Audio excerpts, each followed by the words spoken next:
MP Angomcha Bimola Koijamna Ing Kumja Lisingani Kun Marigi December Taratarukta Lok Sabada Hanki Wahangi Paukumda Union Environment Minister Bhupendra Yadav na Haiki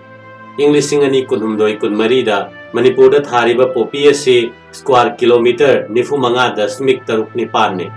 Masigi Manungda Kangpokpida square kilometer Tarataret Dasmik Mari Mapan Chanapatida Mapan Dasmik Mari Mari Ukhrulda Taruk Dasmik Mari Taruk Churchanpurda Taruk Dasmik Sino Ani Kamjongda Mari Dasmik Ani Taret Chandelda Sino Dasmik Sino Ama Tenupalda Sino Dasmik Manga Sino Noneda Sino Dasmik Mari Taret Tamenglongda Sino Dasmik Ama Taret ni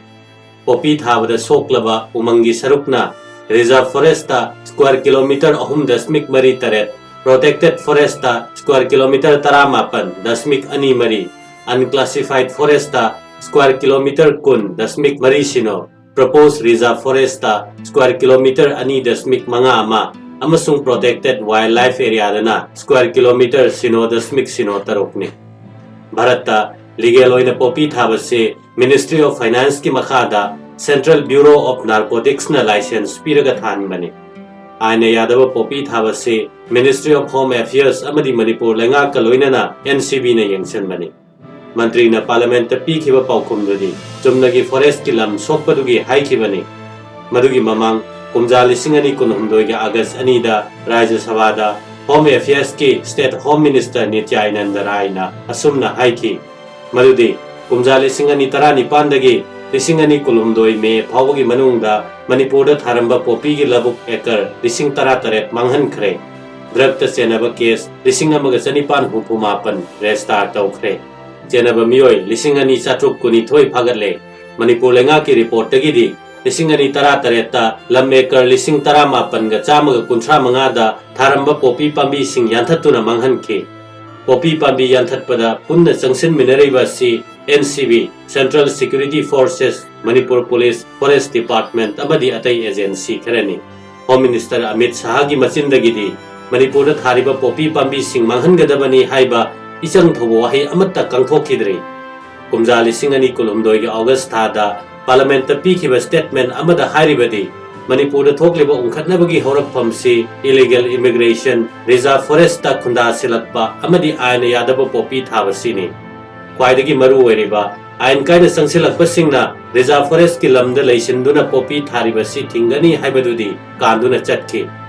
Madugi Mamang Englishingani Kunithoi October Thada Phamkiba Drug Trafficking Gi Matang da Phamkiba Regional Conference Amada Mahakna Sumna Haiki Madudi NCB na Udliba Satellite Imaging Asi Yenglaga Notice ta Thariba Popi Pambi Sing Manghangani Ikui Kuidringaida Amit Shahana Haikre Bharatna Drug Cartel Maru Phangna Manghanaba Roadmap Ama Semle Maduna Bharata Drug Gram Ama Phawa Pusil Halaroi Zero Tolerance Approach Ama Semle Chahi Amada Manipur Phauduna Drug Kaya Yamna Bharata Pusilakpage Haibadugi Apunba Report Phongkhiba Laikhidre Adumakpo Kumja Lisingani Tarataretagi Kunmari Pawagi Manungda Manipurdagi Drug Lupa Crore Lising Taretka Samri Nifumari Phaki Hai Assam Rifles na Lisingani Kunithoi Kulumdoida Lupa Crore Lising Amaga Chatruk Taragi Drug Phaki Hai Haining Livadi Drug Amadi Popi Thaba Tingbagi Changsiliba Khongjang Asida Bharat Lengaki Mayek Sengba Action Uba Phangdri Phat Khidraba Thabak Sing Asida Chenaribasi Maruina Kuki Zone Nepali Tangkhuna Chingbana Tharamba Popi Hanthakre Kumja Lisinga Magachamapan Maribudrani Thoigi Me Marida Kuki Students Organization na Akannaring Singba Naga Singbo Pungkun Marigi Manungda More Thaduktuna Chatkadabani Haina Lauthokiba Matam Maduda Kuki Sikanano Haibadu Naga Singsu Maitei Singsu Khangdri Kankraba NSN IM do More Dagi Kuki Singna Tanthorakhi Matamduda Maitei Singna Kuki Khanglamba Yabadu Naga Singna Maitei da Singaduna Ngaihak Leitana Tauba Blockade na Khanthabangam Kide Purupanisi Matam Sangna Mugnaduna Lakre Aduna Tampaki Mafam Singda Pumkoi Koina Kuki Kun Sing Semgalakpada Naga Singna Tingkide Ngasi Makoina Wakal Tarakpada Maduna Makoi Sathok Sasinda Kwaidigi Achoba Kurawama Oiduna Leramne Ukrulegi Imphanda Kumakna Balambi Leramdre Maitei da Yangtina Balambi Thiringaida Masagi Lambi Mangkre Ngasita Wakal Lakpa Mali Kuki Sing di Sahing Zavani Makoida Minungsi Leite Ikaiba Pokte ꯃꯤꯑꯣꯏꯕꯒꯤ ꯂꯤꯆꯠ ꯎꯕ ꯐꯪꯗꯦ ꯀꯨꯝꯖꯥ 1954ꯒꯤ October 18ꯗ ꯇꯃꯦꯡꯂꯣꯡꯗꯒꯤ ꯏꯝꯐꯥꯜꯗ ꯂꯥꯛꯈꯤꯕ bus ꯑꯃ ꯀꯨꯀꯤꯁꯤꯡꯅ ꯅꯣꯅꯦ ꯃꯅꯥꯛꯀꯤ ꯁꯤꯅꯥꯝ ꯈꯨꯜ ꯃꯌꯥꯒꯤ ꯆꯞ ꯌꯨꯡꯅ ꯉꯝꯕ ꯂꯝꯕꯤ ꯃꯐꯝ ꯑꯃꯗ ꯈꯥꯝꯂꯒ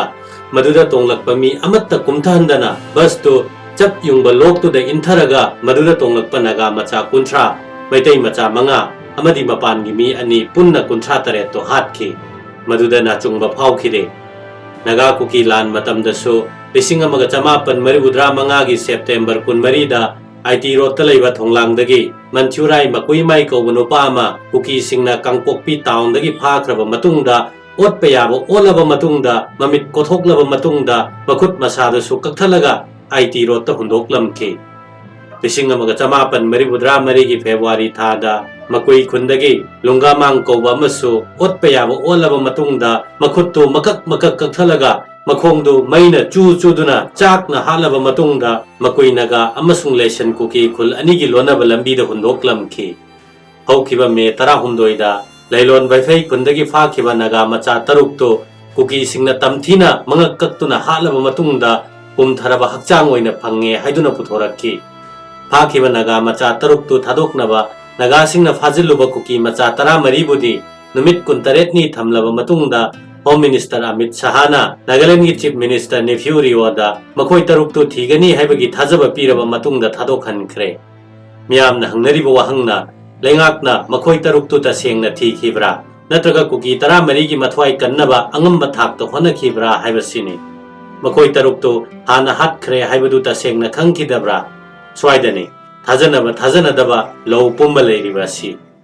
Hokiba Jun 15 da Konsa khul amadi lailon wifi lonabada bom yauna nongmai kapnabada sokpa kuki macha jalen mong wifi pagulal chongloi amasung lunlian da wifi hariba naha humdo rims talayang naba security ga akan ba section thorang makhada yamna section na ngak selaga purakhi tawbudi chief minister na haikre tampakta kuki singlayang balak pada security pigani asoyangam thokhaloi maram maduna kuki sing rims kaktada natana Imphal da leiba hospital amada sulaktuna layang kre asok pa layang ba haibadudi lenga ki topam thokpani tawbiu kaide tawbudabu makhoi du kana no haibadudi khangba chummi aina yadaba sing waram labadi phajin batai haraga layang bi batai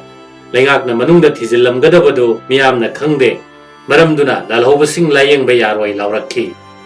hangnari ba wahangde tikle bangang ahum yauna imung amagi mioi ahum phakraga halaba matungda Turenda lang tharakpa ngamba kuki singda lengakna karigumba amata tawba ngambagi pangal leitabra makoidu terrorist ni haidaba karigino makuta sophisticated weapon paiduna thengna ba maitai naga haliba singa sibo unlawful activities prevention act ki makhada terrorist ni haidaba karigino makoina nupi angang haliba mi pharaga minungsi machet amata yaudana mibu makak kaktuna hatpa Security na ngak senduna purakpa gas puba gari da nongmai kapsin ba pumna maksi terrorist ni haina ba Bharat ki ain leitabra makoi kangrup anina suspension of operation tongna duna wari sanarabasu suda yaudaba organization terror tawbasing kaya amasu leiri Manipur lengakna sudagi handoklabasu center na suda adum chana hali masina miyam da hena chamam na hali Security ki matangda hongna forest ki lamda hoba uwa pumna mag yanthalaga mafamdu mai thaduna kothoklaga maru phoba phuktoktuna maita likthokpa popi thabadasu lengakna thawai yauna tungda horakliba mirol gidamak khallaga popi thaba thingnaba honadaba popi dagi lakpa income na khulai leiraga lamdam sida khunda minariba pumbada onsinduna nongmai kaptharakpada khangsinnadana leiba khulai paiba ahum nongmai kapnabada sokpadu layengnaba purakpada asoyangam thokhandanaba ngak senbada thadariba security adugumna miyamgi pukchak pumnamak puriba national highway gi kangla tongbidagi kangpokpi phawbagi kilometer 13 khak sangma matek adubudi ngak senduna hangdokpa ngamdabada miyamna lengak sisu warauri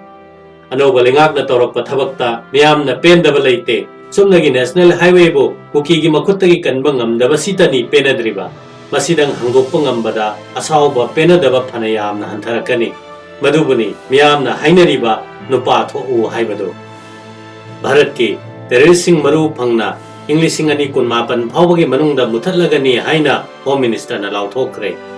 Maduda terrorist ni haidaba kugi khulai paiba singde muthatpada yauroi doribra masisu hangba yaba wahangni Handak Nagasingna Kuki Tara Mari Kak Pazinduna Tambadu Tado Kanaba Home Minister na Nagaland gi Chief Minister yongna lobby tawduna honakibaduna taklibasi Center da Kuki singi soft corner ama leibra natraga Manipur lengakna tawjagadawa mathauda Center na karigi humang kangba makai chelibano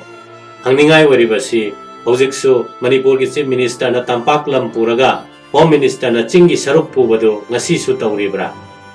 Chief Minister Khemchana di haikre Manipur da buffer zone leite protected zone dilai adu warabadi Handaki low panthasi so Bisnupur district ki LLI gi high level canal gi mathakta changduna low singu tawbada security force na thingbadu tawhaloi dawribra aseng bama khangba ngamdrabasu Manipur da center gi army paramilitary forcing punna lising yankai humpu mukti lairamba yai madugi mathakta state force lising nifu mari chahum marifu nipan amasu lairi pumna makasi punsilabade pungkak chawbalan amadi sokna bangamba masing do yaure Masida force masing wali Chingi lamsi pak chawbanina operation tawbangamde hairagadi Bharat ki lan missing asi lan gi tactics khangdri lan haitri haibada lan gadoba mande